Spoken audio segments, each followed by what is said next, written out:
lo coloqui.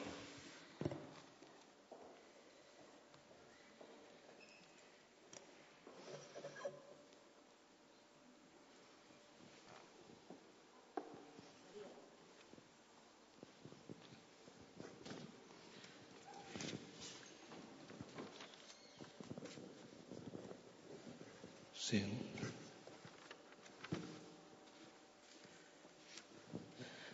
A ver, una pregunta.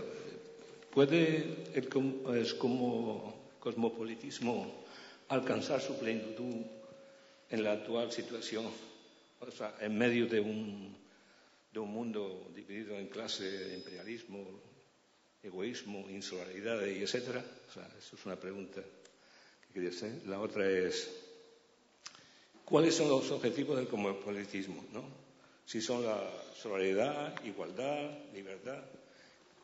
Porque si no tienes un objetivo claro, el cosmopolitismo será muy difícil que quedará como una utopía simplemente de alcanzar. Pero si no hay un contenido social importante que permita ese cosmopolitismo, se quedará en agua de borraja, ¿no?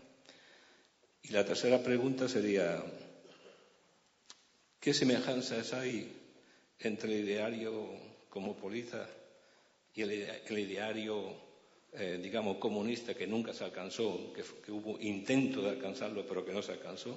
Es decir, un ideario que también preconizaba el internacionalismo, es decir, somos todos iguales, esto es un internacionalismo, unos intercambios justos, no se puede explotar a nadie, una cooperación absoluta y, por lo tanto, eso. Ahora, para alcanzar eso hay que crear unas condiciones.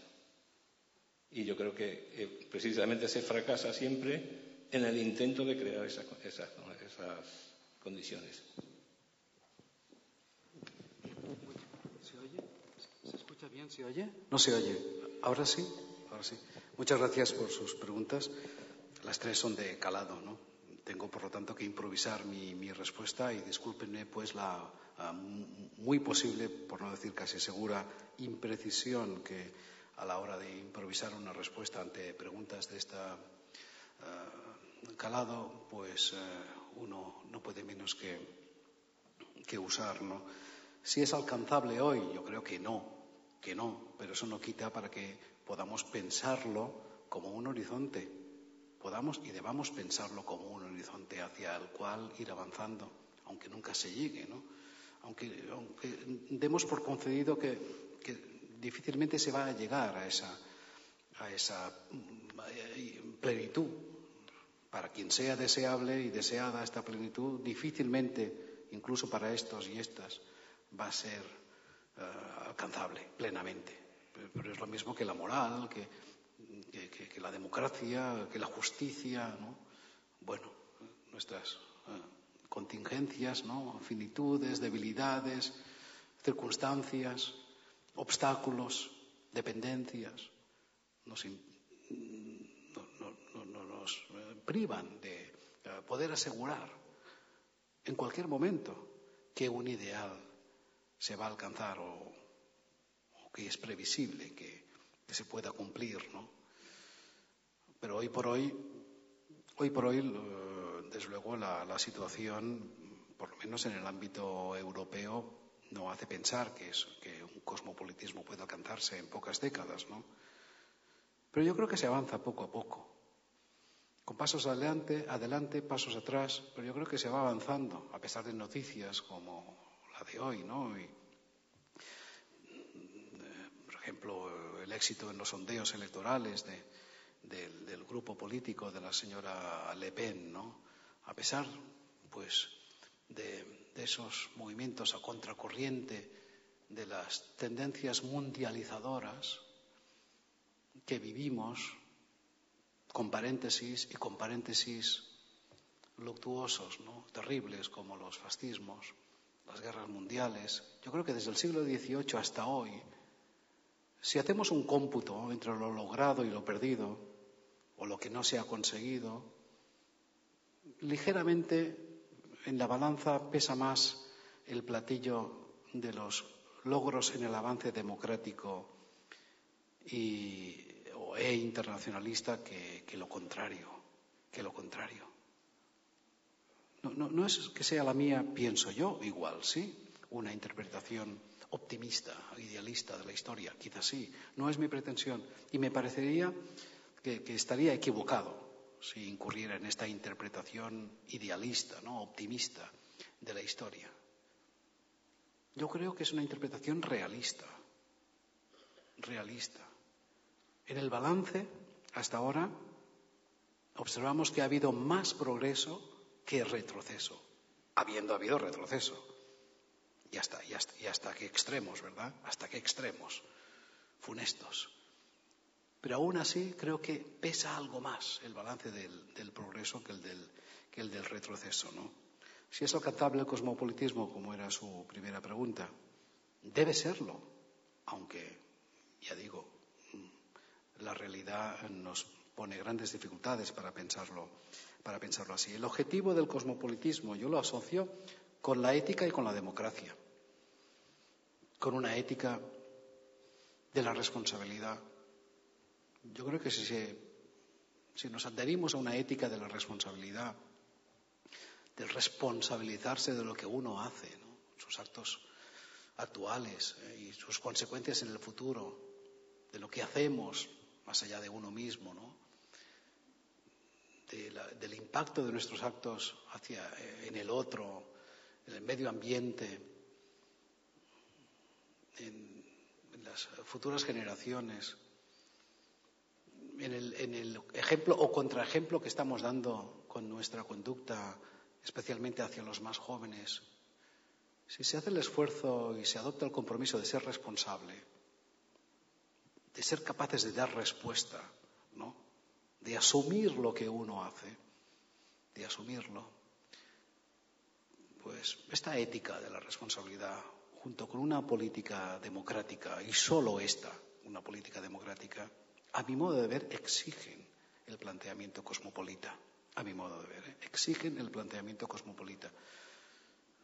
Valores, entre tanto, que están incluidos o que pueden estar incluidos, por lo menos como lo pienso yo, en esa fundamentación ético-política del cosmopolitismo. Para empezar, la libertad, para continuar la igualdad.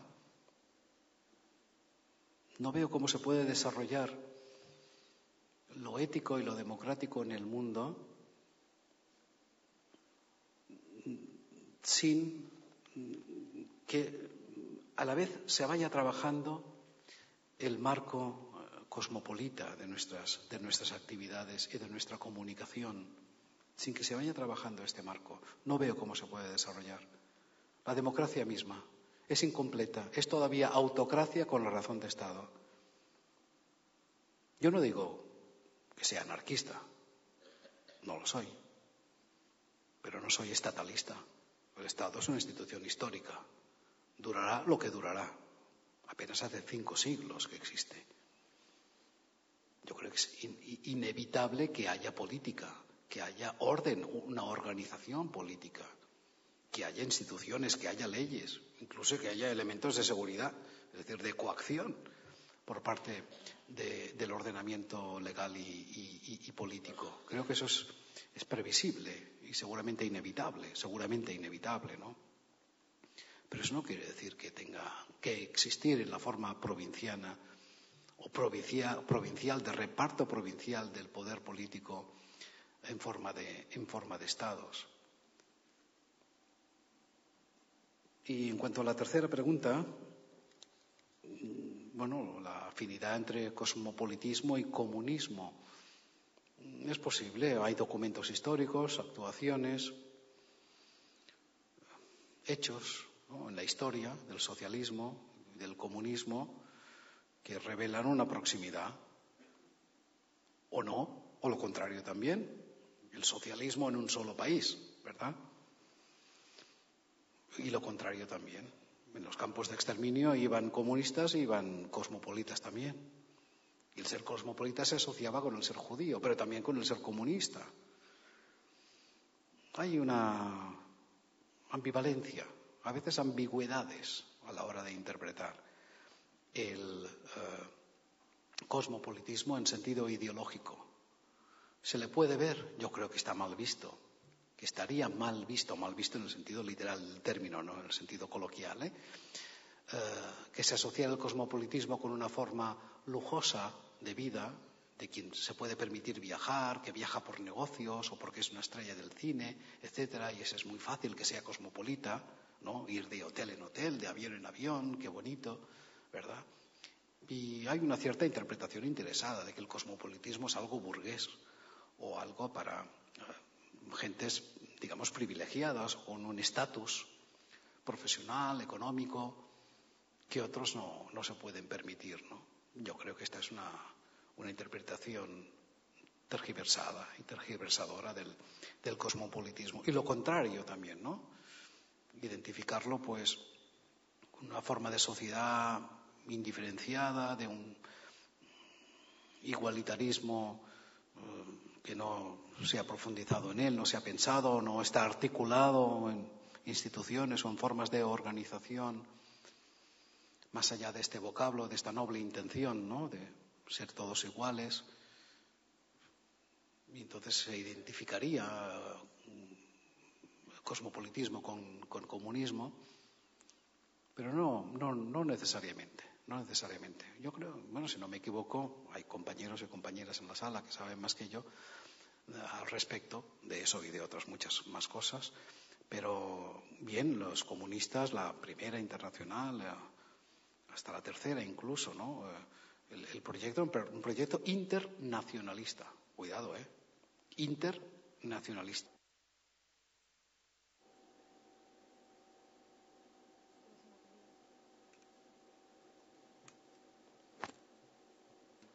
Se interrumpió. A ver. Ahora sí. ¿Se oye ahora? Ahora sí. Se oye ahora, ¿eh? ¿Ahora se escucha bien? Sí. ¿Ahora sí se escucha bien? No, creo que no. Probamos con este otro, ¿sí? Bueno, se me ha ido el santo al cielo, ya no me acuerdo de qué estaba hablando, ¿no? Claro, las internacionales no eran internacionales, es decir, se daba por supuesto la nacionalidad, la nación, ¿no? La nación. Bueno, un concepto burgués, radical, republicano, muy bien, siglo XVIII, Francia, en lugar del le roi, la nación, bien, perfectamente, pero claro, era y sigue siendo una comprensión que identifica la articulación política, la identidad política con la residencia, con la identidad cultural, con unas formas, pues, que van más allá de lo propiamente político o están en el más acá de lo político y que ahora está en revisión, por lo menos desde un ángulo más crítico, intelectual crítico, que está en revisión, que tenga que haber esta ecuación entre forma política, identidad política y substancia o realidades culturales o identidad cultural. A partir del 18, pues no se veía así, y así durante tantas décadas, hasta el propio comunismo de las internacionales, que asume más que el término cosmopolita, el término internacionalista, ¿no? La internacional, ¿no? Es pues buscar lo común entre las naciones, entre las nacionalidades, ¿no? No sé si he dado respuesta. He intentado. ¿Más cuestiones? Allí.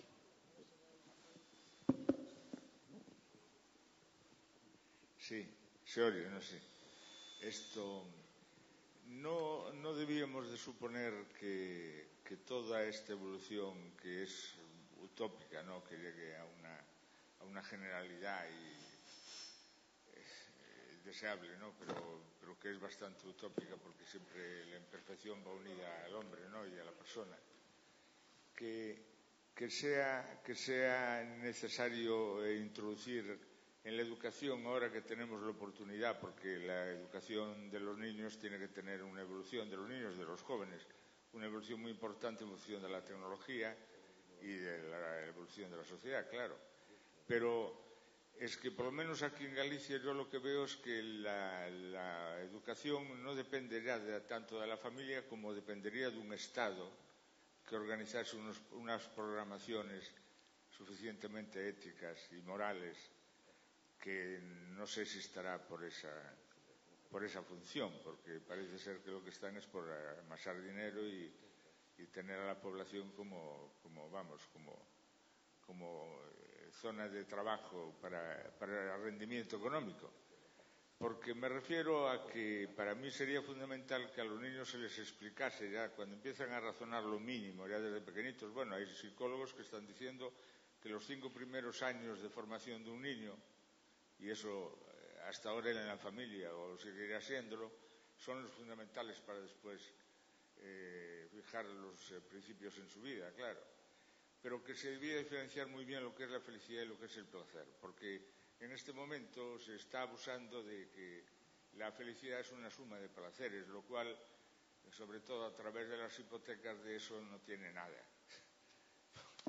Entonces yo creo que eso que se podrá conseguir en el momento que las personas estén autoconvencidas y tengan los sensores internos para poder disfrutar del mundo, de defender al mundo como su morada, su casa realmente, que es lo que debíamos de hacer ya desde hace bastante tiempo, que no va a haber más remedio que afrontarlo. A lo mejor eso va a venir por necesidad, porque si no nos vamos a tener que ir, como dijo, ¿cómo se llama el científico este que anda en la silla de ruedas? Dijo que no había problema si no teníamos que ir a otro planeta, porque ya como estamos tan avanzados, pues que no hay problema.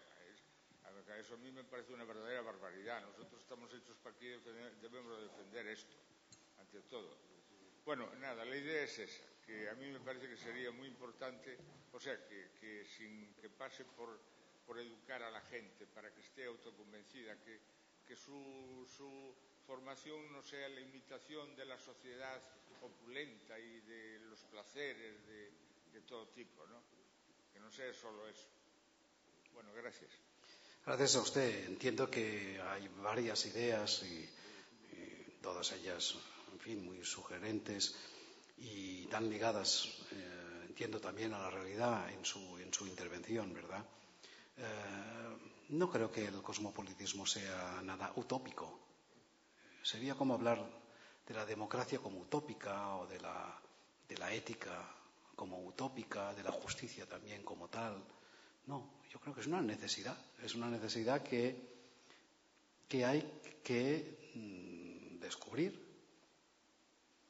existiendo, pero hay que ponerla de relieve, identificarla, descubrirla, que hay que reconocer, que hay que atender y que hay que proveer.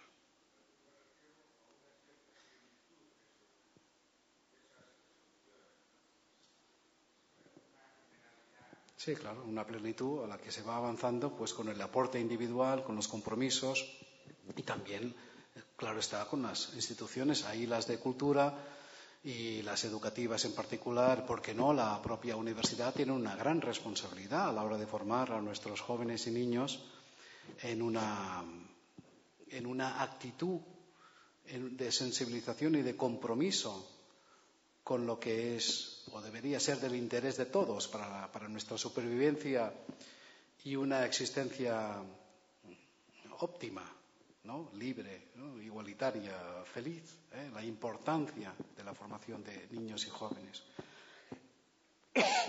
Disculpen. Esa importancia, ¿no?, que la escuela, la universidad debe transmitir ahora mismo con los reajustes. No sé por qué les llaman reajustes, porque no son reajustes, ¿no? Son ajustes económicos. Vemos cómo queda recortada la ayuda del Estado a la investigación, a la educación en todos los niveles, y eso se va a notar también en las actitudes de apertura hacia el otro, hacia lo extranjero, hacia la salida al exterior de nuestros jóvenes y niños. Se va a resentir al haber menos becas, menos posibilidades de salir al extranjero, menos recursos para estudiar idiomas, etcétera. Todo eso va a repercutir, quizá, ojalá me equivoque, pero va a repercutir en la actitud cívica de las generaciones más jóvenes.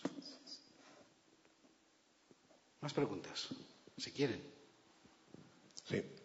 Buenos días. Estamos hablando de Europa, ¿no? En realidad, de la Unión Europea. La Unión Europea es una organización y, como todas las organizaciones, se definen por sus estatutos. Y los estatutos de la Unión Europea son sus tratados, ¿no? El Tratado de Maastricht, el Tratado de Lisboa, el Pacto del Euro. Entonces se definen bastante claramente, son muy claras la definición, ¿no? Su concepción. A mí me parece que es una concepción muy cosmopolita, ¿no? Precisamente. Los poderes dominantes de la Unión Europea, las empresas multinacionales, la banca multinacional, podríamos decir que son muy cosmopolitas también. Entonces, lo que yo no acabo de entender muy bien es, en el título cómo se formula, ¿no? El desafío cosmopolita, ¿en qué medida es un desafío respecto, pues, de la crisis actual de una Unión Europea, y no solo de la Unión Europea, que precisamente parece que es cosmopolita? Entonces, planteado en un lenguaje así decimonónico, ¿no? En cierto lenguaje decimonónico, claro, en muchos lenguajes decimonónicos. Planteado en cierto lenguaje decimonónico sería preguntar, ¿el cosmopolitismo tiene algún contenido de clase o no tiene contenido de clase? Gracias. Sí, interesante. Son preguntas desafío, que me fuerzan a tener que estrujar la mente. La Unión Europea no creo que sea ella misma cosmopolita, pero lo es en parte, ¿no? Lo es en parte. No sé si pretendiéndolo o no, pero el ensayo que representa de cosmopolitismo la Unión Europea, incluso en su situación actual, creo que no es desdeñable para una óptica cosmopolita que atienda a los hechos y a los posibles logros históricos. Si ahora mismo se deshiciera o perdiera parte de sus miembros, parte de su normativa y sus aplicaciones, la Unión Europea, creo que sería sentido como una pérdida, y como una pérdida que afectaría a la cultura cosmopolita. Creo que sería visto así, sería percibido de esta manera. No digo que debamos apreciar la actual estructura institucional, normativa, con sus permanentes directrices y mandatos de la Unión Europea como algo cosmopolita en sí mismo, pero creo que se puede concebir y hay que concebirlo, so pena de no ser realistas, no apreciar los contenidos y las experiencias de la historia. Repito, que hay que concebir la Unión Europea como un ensayo, una parte, un intento, un logro, pequeño seguramente, del cosmopolitismo en un continente determinado. Y en un continente con una cultura, con una historia detrás, tan relevantes, con sus excepciones, como Europa, ¿no? Entonces, yo creo que no es en sí misma, repito, una institución cosmopolita, pero que debemos pensarla como una experiencia de avance lento, seguramente contradictorio. No digo que tenga que ser inevitable eso, que sea contradictorio, hacia un horizonte cosmopolita. Imagínense este proceso en otros continentes y entre los continentes. Imagínense este proceso en lugar hoy bajo el dominio político e ideológico del centro derecha, pues de otra opción que sea más cercana a la nuestra, de una opción más reformista o progresista. Entonces quizá no nos parecería tan mal la experiencia de la Unión Europea, ¿no? Yo creo que hay que relativizarla, pero también saber dar con el elemento o los elementos de aporte hacia una proyección de lo político en la vía de la inquietud por la solidaridad, el atender juntos a problemas compartidos, que está en los tratados de la Unión Europea. Quizá menos en sus aplicaciones actuales, ¿no? Pero que están los mismos tratados, en Maastricht, por ejemplo, ¿no? La Carta de los Derechos Humanos también que suscribe la Unión, ¿no? Yo creo que eso no habría que desdeñarlo. Lo que ocurre es que se encuentra sometida primero a una política conservadora, muy conservadora, y luego a una política de lógica interestatal en lugar de una lógica supranacional o supraestatal. Este doble condicionamiento de una orientación no plenamente democrática en el sentido más libertario e igualitario de la democracia, en una lógica también más de estados indudablemente que de pueblos y que de ciudadanos, y ambos frenos, ambos sesgos nos dan esta imagen no óptima, no complaciente, no satisfactoria para muchos de la Unión Europea, que provoca también, que causa que no podamos tener fácilmente una percepción cosmopolita de ella. Pero visto muy tejas arriba, yo creo que hay que saber apreciar lo bueno de ese intento de unidad europea, aunque sea con estos medios tan contingentes y discutibles como los actuales. Mejor eso que nada, porque nada ahora sería un retroceso, sería un volver a perder lo andado en términos también de solidaridad, de concienciación de que pertenecemos a un mismo continente y a un mismo mundo, ¿no? Si eso desapareciera, yo creo que provocaría esta noción y sensación de pérdida, ¿no? No creo que haya que ver en el proceso de unidad europea hoy por hoy estancado y con tantas contradicciones, incluso con amenazas, ¿no? Con estos nubarrones encima. No creo que haya que verlo como algo negativo, sino como algo más bien positivo que negativo, más bien positivo, porque no deja de ser un paso que se ha dado hacia adelante, que habrá que mejorarlo como se ha ido mejorando la democracia, ¿no? De liberal, parlamentaria, se excluía a la mujer, etcétera. Hasta hace bien poco, en determinados países de Europa y de la Europa hoy llamada democrática, la mujer no podía votar, ¿verdad? Sin embargo, ahora ya no es así. La democracia, la ética, el cosmopolitismo, la justicia, tienen sus tiempos. Ojalá no los tuvieran. Si implantaran, fueran posibles de modo instantáneo, ¿verdad? Pero llevan su tiempo, ¿no?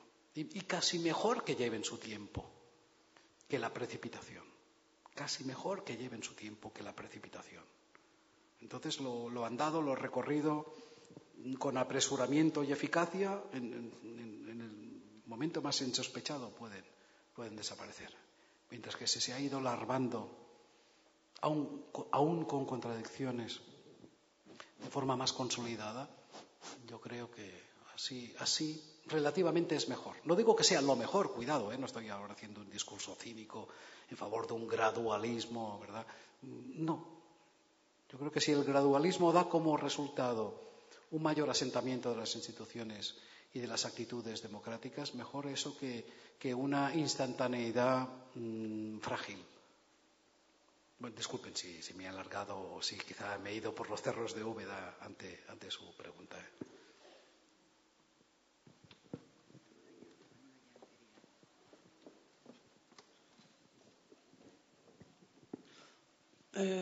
Hola, buenos días. Me gustaría saber qué relación diferencias o similitudes pueden existir entre el multiculturalismo, interculturalismo y dónde cree que va Europa en la historia cultural, hacia un modelo u otro. Es decir, la relación con el cosmopolitanismo de multiculturalismo o interculturalismo. ¿Cuántos ismos, verdad? No Sí. lo digo por ti, no lo digo por ti. Casi es imposible dejar de utilizarlos, ¿no? Dejar de utilizarlos. Y otra pregunta sería, pues, el cómo educar o cómo favorecer, hacer que emerja de la propia personalidad, como usted ha dicho anteriormente, que no se puede, que solo puede emerger de la propia persona. ¿Cómo facilitar que emerja, cómo educar en cosmopolitanismo? Gracias. Gracias. También preguntas muy concisas y a la vez también con profundidad en cuanto a los ismos, ¿no? Multiculturalismo, interculturalismo, monoculturalismo, ¿no? Dos ismos, pero con prefijos bien distintos y diferenciadores, ¿no? Multiculturalidad o multiculturalismo, o ambas cosas, se oponen a monoculturalismo. O una cosa o la otra. Y sus elementos intermedios, como en todo, claro. Pero lo opuesto al multiculturalismo, y lo que hace la gracia, el aporte de este, es el monoculturalismo y que se le rechace. Que se piense que todas las culturas son una sola cultura y que deben serlo. Y que todo debe ser homogeneizado desde el punto de vista de las creencias, de las costumbres, de las identidades.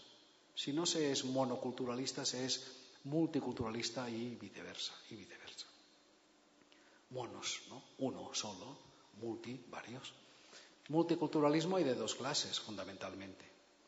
Un multiculturalismo diferencialista, en que lo que se subraya son los elementos diferenciales y la ética y la política resultante es respectivamente una ética de la tolerancia, del dejar ser, dejar existir, allá ellos, pero dejemos que por su cuenta pues hagan sus vidas, tengan sus formas de conducirse, de representarse, de participar, etc. Y en lo político este multiculturalismo diferencialista lleva hacia las políticas de la agregación, la sociedad, la comunidad política como un agregado de comunidades culturales que coexisten, pero que apenas conviven y que casi nunca dialogan. Y que cuando ello se pretende está mal visto. Oye, ¿por qué quieres que lleguemos a elementos comunes si tanto nos ha costado que cada uno sea cada uno y nadie se meta en las libertades y en la identidad del otro? ¿Para qué buscar lo común?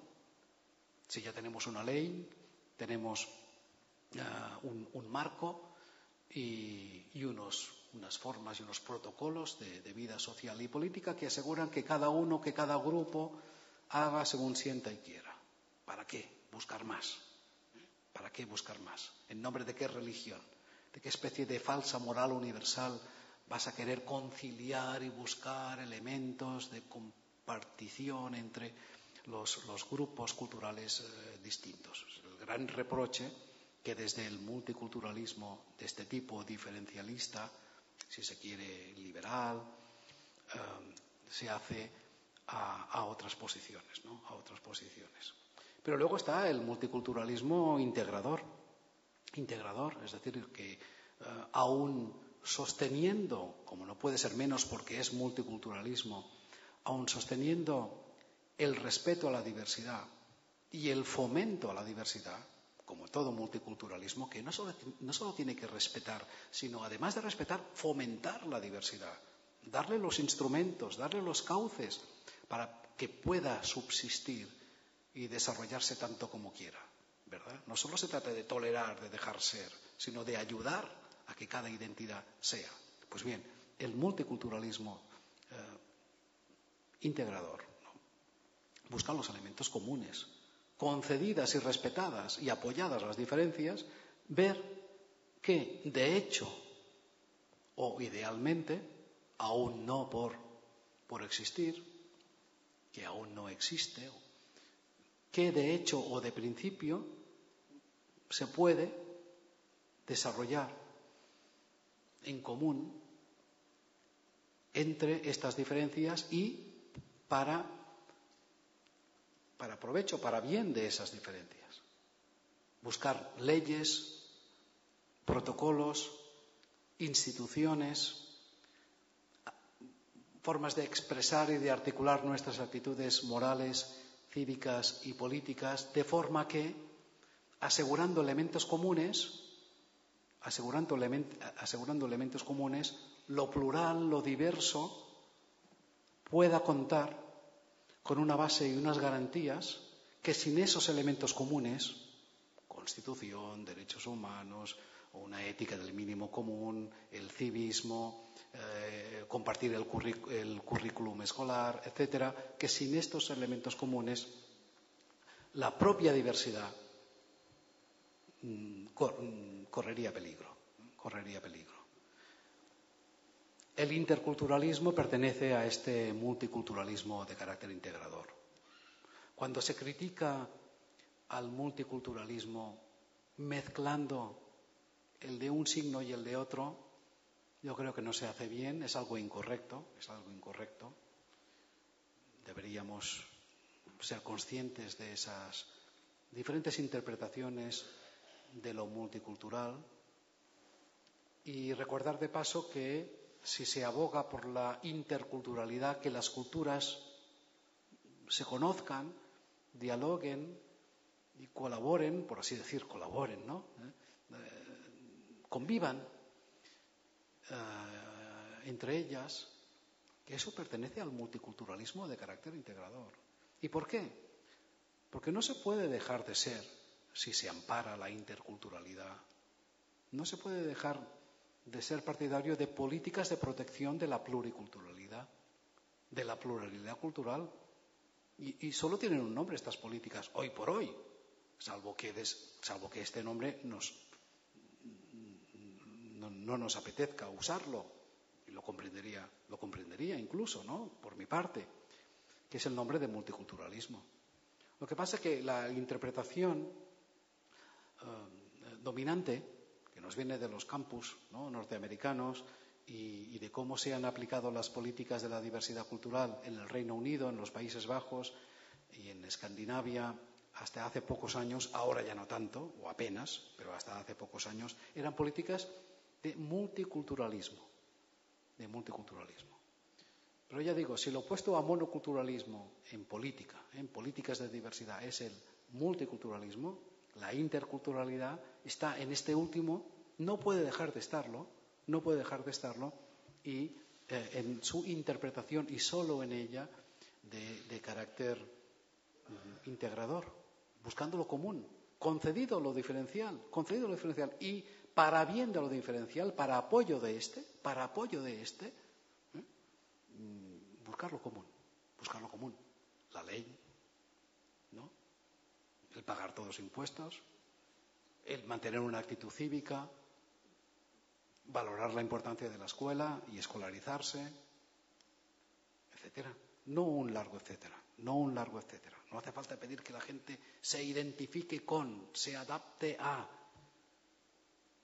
Eso no se puede obligar. Lo que puedes obligar a que se paguen impuestos, a que se sea una persona respetuosa con las demás, en el comportamiento público, pero no muchas cosas más. Pero yo creo que, por lo tanto, hay que tener una claridad de conceptos, ¿no? Mira, y en resumen, multiculturalismo es política, es una política. Son las políticas de la diversidad. ¿Y qué país, qué Estado no hace políticas uniformistas o no respecto de la diversidad hoy? Hasta los países más centralistas y homogeneizadores tienen una política respecto de la diversidad. Para asimilarla, para anularla, pero es una política respecto de la diversidad.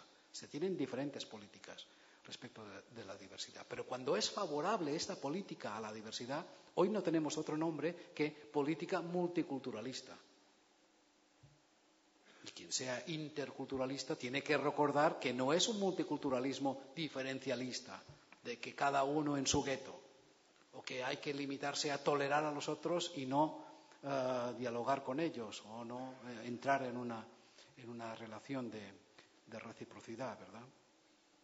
Y en cuanto a lo segundo, educar el ethos cosmopolita, ¿no? ¿Cómo podemos educar en un imaginario y en un sentimiento cosmopolita?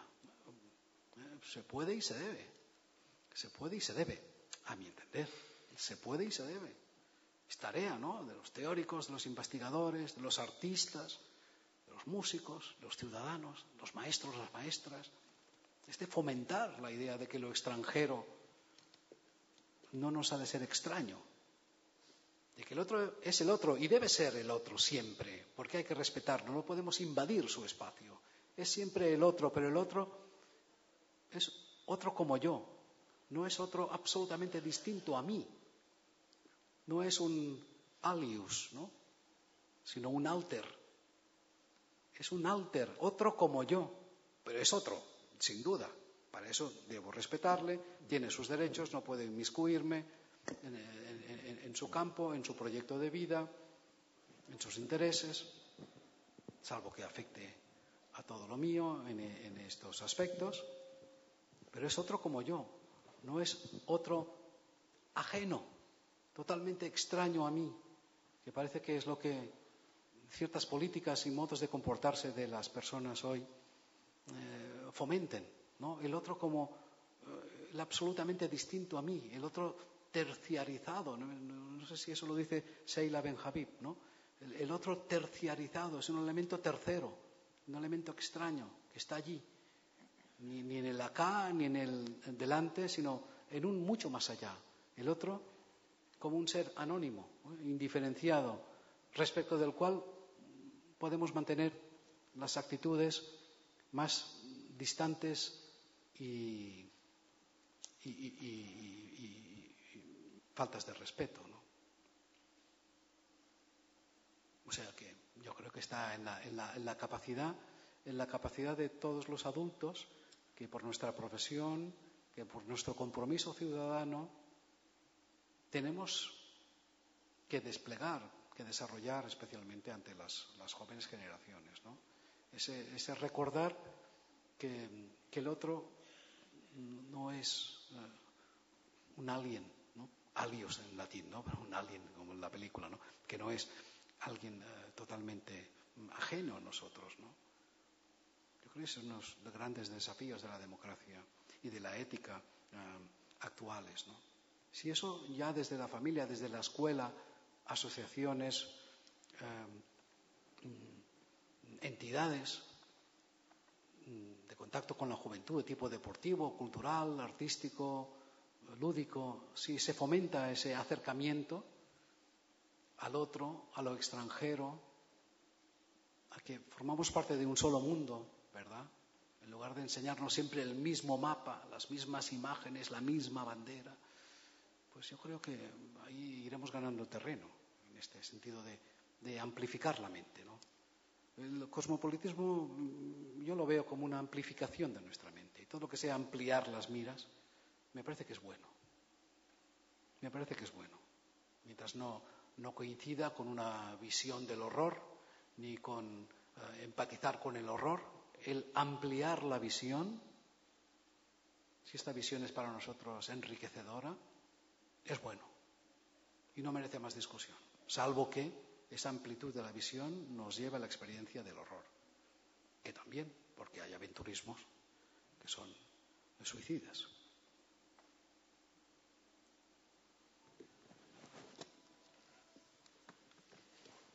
Buenas tardes, buenos días.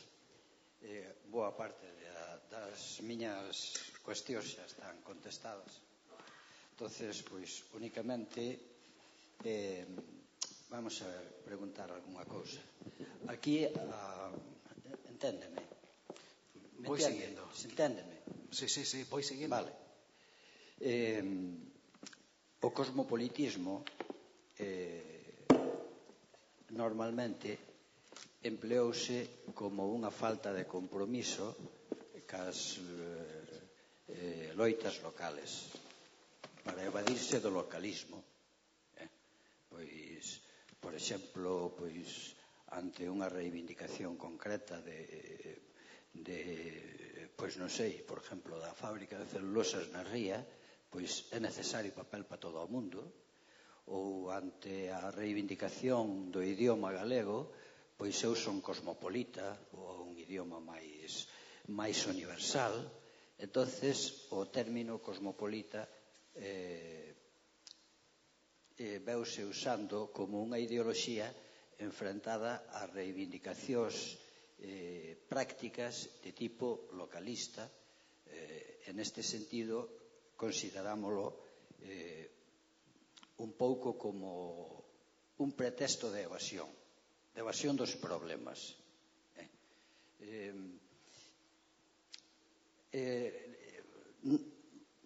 Eu entendo e acepto o cosmopolitismo no sentido de pensa en universal e actúa en local.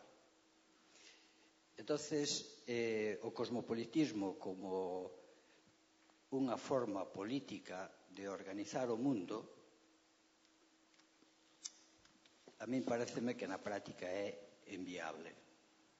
Porque, de feito, xa o temos. Temos unha legislación mundial que é a Carta Universal dos Dereitos Humanos. Temos un goberno mundial tamén, que é a ONU, con todos os seus ministerios, e o seu exército, que son os cascos azules, e incluso o Fondo Monetario Internacional, o Banco Mundial, son institucións cosmopolitas. O meu modo de ver, esas institucións non nos melloraron nada a vida concreta. Non vexo tampouco, non percibo que teñan un poder real sobre as formas políticas, non? Entonces, pois, non sei, o cosmopolitismo enfrentado ao nacionalismo e non entendido como internacionalismo, que o internacionalismo é o compromiso na loita obreira aquí en Pontevedra, e é o compromiso tamén pois ca loita obreira en calquera outro lugar, onde a xente pois pon fondos, manda medios e actúa en concreto contra eso, non? Por eso, non sei, que tal vez quería que me aclarara un pouco os conceptos de cosmopolitismo nese sentido, como enfrentado a nacionalismo, non ao nacionalismo de Le Pen, non? Entendido como un nacionalismo fascista, sino como un movimento de liberación dos povos que non teñen Estado e que están dominados. Tamén como enfrentamento ao proteccionismo, deixarlle o mercado libre, absolutamente libre, que arruína as economías dos pueblos máis deprimidos. Por exemplo, aquí o sector leiteiro é un sector tremendamente rico e foi completamente arruinado, e traese leite de outros pueblos incluso moi afastados, como pode ser Francia, no que costa casi é máis caro o transporte do leite que a produción aquí, e, sin embargo, arruínase aquí este sector económico, pois por ese movimento globalizador ou cosmopolita da economía. Bueno, entonces a min eso planteame moitas dudas. Que sea un ideal, como se pode realizar, sobre todo, como se pode realizar ese ideal, e en que sentido se opón o cosmopolitismo ao localismo. É dicir, como pode ser un cosmopolita vivindo en Galicia e respirar en Francia, por exemplo, e non respirar aquí? É dicir, eu non vou respirar aquí, vou respirar en Francia. Sí, en todas sus palabras y conceptos yo creo que ha ido haciendo implícitamente o explícitamente un repaso de muchas palabras y conceptos de mi propia exposición en la primera parte de nuestro encuentro. Se lo agradezco, me hace como repensar lo que he dicho, pero no voy a repetirlo para no acabarles de aburrir, ¿no? Creo que muchas veces se usa ese sentido evasivo, ¿no?, del cosmopolitismo, ¿no? Para mí, nada, las patrias, yo estoy contra las patrias, o yo soy apátrida, ¿no?, o yo soy ciudadano del mundo. Es un uso muchas veces evasivo, cómodo, oportunista, hipócrita. Yo estoy contra las patrias, pero me molesta este nacionalismo minoritario o esta reivindicación de la lengua minoritaria, me molesta, pero estoy contra las patrias, no estoy contra el Estado. Y se hace un uso contradictorio y a veces también hipócrita, ¿no?, de ese antipatriotismo, pero que no deja de, tarde o temprano, más temprano que tarde, de poner al descubierto que no hay tal antipatriotismo, sino un disfraz, un disfraz de adhesiones nacionales o nacionalistas que se valen, se sirven de ese alegato cosmopolita para oponerse a otras formas de identidad que son rechazadas, ¿no? Por ejemplo, los nacionalismos llamados minoritarios o las lenguas que no son las lenguas oficiales o las lenguas que hace suyo la lengua que hace suyo un Estado. Es decir, este uso evasivo. Pero que se haga este uso evasivo no le quita, a mi entender, validez a un concepto no evasivo, sino unívoco, consistente, comprometido, de cosmopolitismo. Es igual como el mal empresario o el mal gobernante que hace uso evasivo de términos como justicia, ética, democracia, y presume de esos conceptos, ¿no?, de esos ideales en su discurso, no porque los utilice les quita lo que ellos tienen en sí mismos, al margen de quien se los pone en su boca, de conceptos respetables, inteligibles, respetables y dignos de ser atendidos, ¿no? Por lo tanto, sí, es un elemento crítico que hay que tener en cuenta, ¿no?, este uso evasivo del cosmopolitismo. En Cataluña, donde yo vivo y donde he nacido, y país al que quiero, pues no es fácil decirse cosmopolita, y menos decirse que uno no es nacionalista. Entonces ya te ponen como anticatalán, anticatalanista, contrario al uso de la institucional en la llamada inmersión lingüística de la lengua catalana. Yo particularmente no tengo nada que ver con todos estos reproches. Me siento catalán y muy favorable a las libertades y a la cultura y a la lengua de mi país, y quisiera todavía más libertades y más reconocimiento cultural de los que tiene ya ahora mi país. Creo que nos queda todavía mucho por recorrer.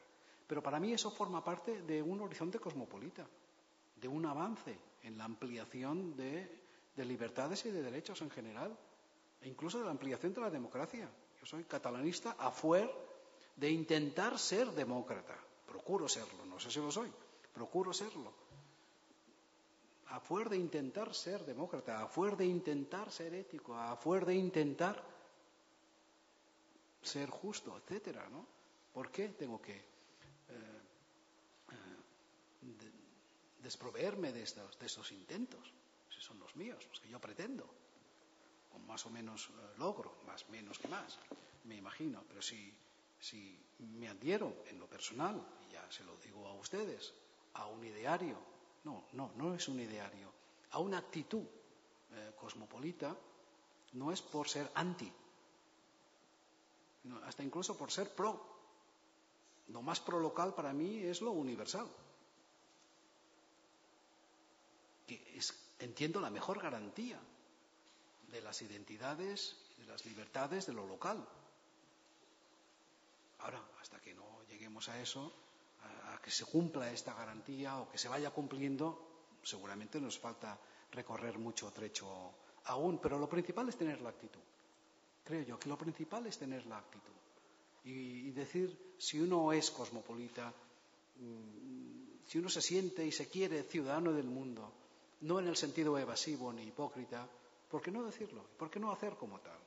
¿Y por qué no hacer como tal? No hay que tener ningún miedo a proclamarse de este talante, ¿no? A proclamarse de este talante. Que la ONU y que los cascos azules y otras instituciones pues no sean precisamente un emblema de la ciudad universal, ¿no? De la cosmópolis. De acuerdo, claro, la ONU tiene su Consejo de Seguridad, nada cosmopolita. Los derechos humanos tienen su articulado y sus distintos artículos, unos cosmopolitas, otros menos, y algunos nada cosmopolitas. En la declaración hay elementos culturales, étnicos, ideológicos, muy de carácter liberal, eurocéntricos, que no tienen por qué compartir, ni comparten de hecho, otras culturas y civilizaciones, que ven en la Declaración de los Derechos Humanos una declaración muy pro-occidental y liberal individualista, comprensiblemente. En algunos artículos creo que se puede y se debe ser menos beligerante, pero en otros artículos comprendo el rechazo de personas pues, que estudian, debaten esos elementos de principio que ven en la Declaración de los Derechos Humanos o en la ONU, etcétera, en estas instituciones y normativas transnacionales que ven todavía un falso universalismo, una afectación, un matiz, ¿no? un bias, un bias de carácter etnocéntrico, de carácter nacionalista, o muy proclive a la defensa de una cultura por encima y a veces en contra de otras, ¿no? El concepto de nación en la Declaración de los Derechos Humanos, casi ininteligible para la mayoría de los pueblos. La nación, ¿no? Un concepto muy eurocéntrico, muy occidental. O el concepto de familia, que despliega también esta declaración, ¿no? Es un concepto de familia también de origen cristiano burgués, ¿no? Concepto de trabajo, por ejemplo, ¿no? Y otros elementos. Con todo lo apreciable y irrenunciable, a mi entender, en muchos aspectos, y en sus principales artículos que tiene la Declaración, en otros aspectos más discutible, o totalmente discutible. Pero eso ¿qué le quita? ¿Qué le quita de validez al cosmopolitismo? El comprobar que instituciones que se le parecen no lo son. ¿Qué le quita? Es como dejar de creer en la belleza porque con quienes convives, pues adviertes que no son personas bellas o que no son personas justas y que te impedirían creer en la justicia, ¿no? Puedes seguir creyendo en la justicia aunque te rodees de injusticia. Si las instituciones que se parecen, que en cierta medida son ya de carácter cosmopolita, no muestran enteramente, de forma congruente este cosmopolitismo, ¿eso es motivo de reproche? A veces sí, pero otras veces no. A veces sí, pero otras veces no. A veces sí cuando verdaderamente en esta conducta hay un proceder antagónico, contrario, atentatorio contra lo cosmopolita. Entonces sí. Pero cuando no es así, bueno, a beneficio de inventario. Lo comido por lo servido, ¿no? En este sentido, ¿no? La forma de organizar el mundo, bueno, no soy yo, ni mucho menos, ¿no?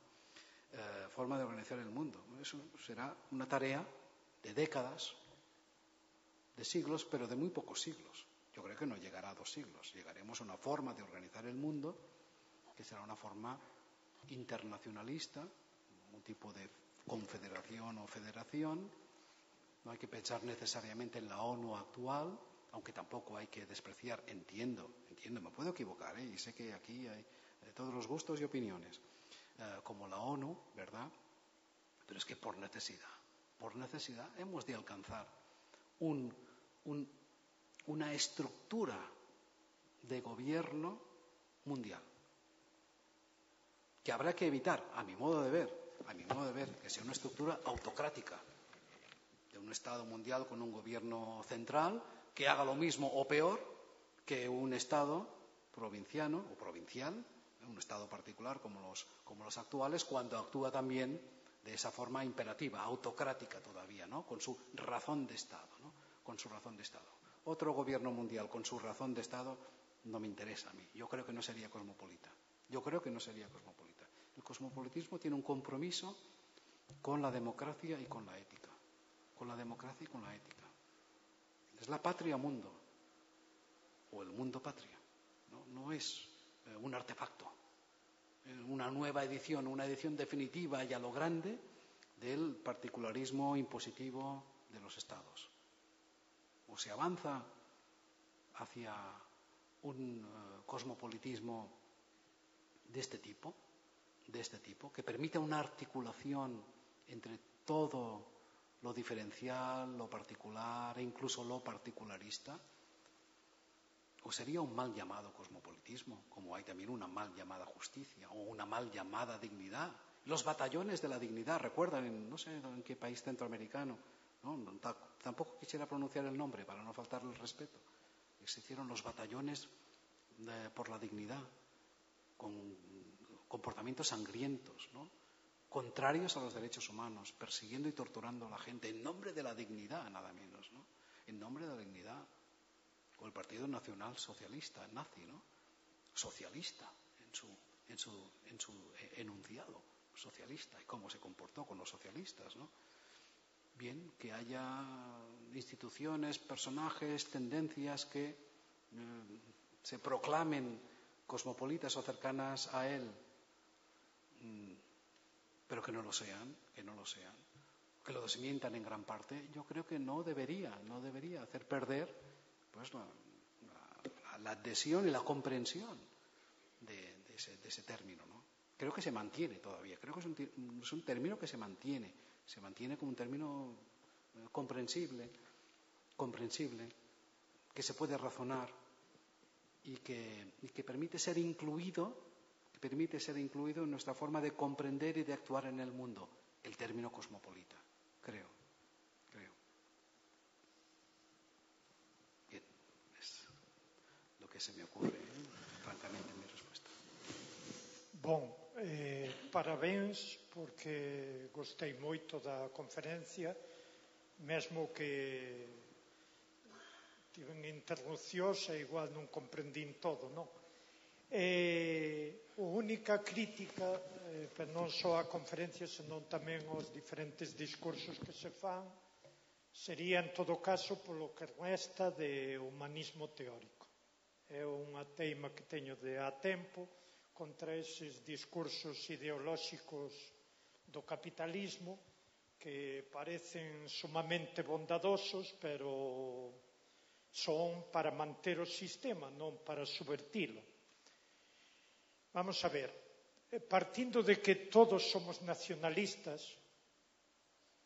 ainda que eu quero pensar que non nos son, pero bueno, en xeral, nacionalismos grandes, nacionalismos pequenos, pero xusto non escapamos aínda de esa organización en nacións-estados. Fai parte dese nacionalismo precisamente a defensa dos dereitos humanos, que é un discurso burgués, e a defensa da ONU. A ONU é un goberno tamén burgués, unha máscara para buscar esa unidade de diferentes estados, así, diluir, non? Pero, que quería decir? Quería decir que, mentres non lle aplicamos unha cirurxía radical, ao sistema capitalista, pois tal vez nos teñamos que ubicar, mal que nos pese, dentro de nacionalismos que se din alternativos, mesmo independentismos, pero sabendo que eso non é unha solución. En todo caso, é un tratamento paliativo. O problema segue a ser o mismo: derrocar a burguesía, derrocar o capital, ir contra o sistema. O sistema non vai cair polas súas contradicións internas. O sistema há que o liquidar. Claro que iso é bo dicilo, pero malo de facer. Entón, eu non son, isto de declarar que é un e que non é, non sei, bueno, son de Marx, ou intento. Non son interculturalista, pois penso que o interculturalismo é unha forma de mascarar o centro-periferia, é dicir, o capitalismo.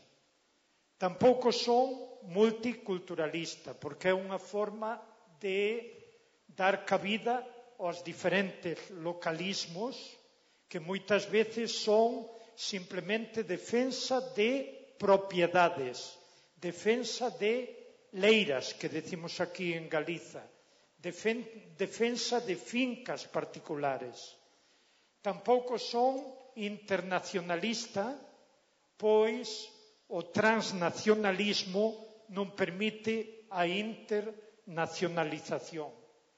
Tampouco son comunista, si o son, no sentido de a ideoloxía alemá de Marx, é dicir, combatente contra o sistema capitalista. Ahora, ese comunismo como estado de quietude, a min recórdame o paradiso cristiano. Entón, non son comunista, son partidario de subvertir toda esa xerga religiosa que nos acompaña para formular un discurso alternativo e unha realidade alternativa. E penso que para ser ecoloxista en sentido económico e ecoloxista en sentido lingüístico, non há que ser nacionalista. E penso que o Estado-nación o único que fai é afogar calquer alternativa de disidencia fronte ao capital. E creo que xa son moitas cousas, vou parar. Bien, muchas gracias. Creo que en sus palabras está también el parecer, el sentir de algunos de ustedes, de nosotros. Me parece una intervención bien construida, como el resto, es claro, particularmente consistente en lo que respecta a su adhesión, ¿no?, al marxismo. Sin embargo, no sin embargo de llevarle la contra, sino de permítanme que añada brevemente unas palabras, porque además se nos echa el tiempo encima. Yo opongo el mundialismo democrático al globalismo neoliberal. Este último no me parece cosmopolita, me parece contradictorio con el cosmopolitismo, porque se deja gran parte del mundo y de las clases sociales, empezando por las más desfavorecidas, fuera de su alcance y en una situación de marginalidad y de escarnio hacia estas clases. Países, grupos sociales, grupos humanos, culturas. Y contra ello creo que la alternativa es no tomar parte del mundo como la globalidad, sino tomar a todo el mundo, es decir, el mundialismo. Contra el globalismo, que no es todo el mundo, sino una parte del mundo, el rico, que se globaliza y deja al resto sin globalizar, aún más hundiéndole. Creo que está el mundialismo. Y el mundialismo no en el sentido económico, ni siquiera el tecnológico o cultural, sino en el sentido democrático. Hacer avanzar los derechos humanos de la forma más amplia, ¿no?, y comprensible y realizable en la diversidad cultural. Yo insisto, quizá es un binomio muy simple, pero de él me sirvo. No creo en la globalización ni en el globalismo. Creo en el mundialismo, en un avance hacia lo común, hacia lo global de verdad, que es el mundo. Lo global de verdad. Y no dejar a otros mundos dentro del mundo fuera. El tercer mundo, el cuarto mundo, el mundo en nuestras ciudades que apenas puede comer hoy, ¿no?, o que tiene sus libertades como sea y oportunidades negadas, aunque de palabras se le reconozcan, ¿no? Yo, si viviera Marx hoy en día, pues le haría estas preguntas, que cómo ve él las políticas de la diversidad cultural, si tiene una actitud tan crítica como la suya, y me parece bien, cuidado, en su discurso ha sido usted muy consistente y muy respetable, y comparto gran parte de casi todo lo que ha dicho. Casi todo, por no decir todo. Comparto. Pero yo creo que estamos en la misma trinchera mental e intelectual. Yo no soy un partidario de la globalización neoliberal, ni creo que el cosmopolitismo sea compatible con ella, sino de la mundialización, de un avanzar hacia lo que es común para todos, ¿no? El planeta, ¿no? Los derechos, el respeto a la vida, ¿no? Respeto a la vida. Eso es mundialización, no globalización. Dependemos del inglés, de globalization, y no tienen el worldization, no está, es globalization. Hacemos la traducción inmediata. Con eso pues dejamos al mundo en la estacada y nos quedamos con solo parte del mundo rico, ¿no? En fin, también nuestro modo de pensar depende, como siempre, de las palabras que usamos. Gracias, señor Bilbeni. Temos que pechar o chiringuito xa. Gracias a todos vos por vir.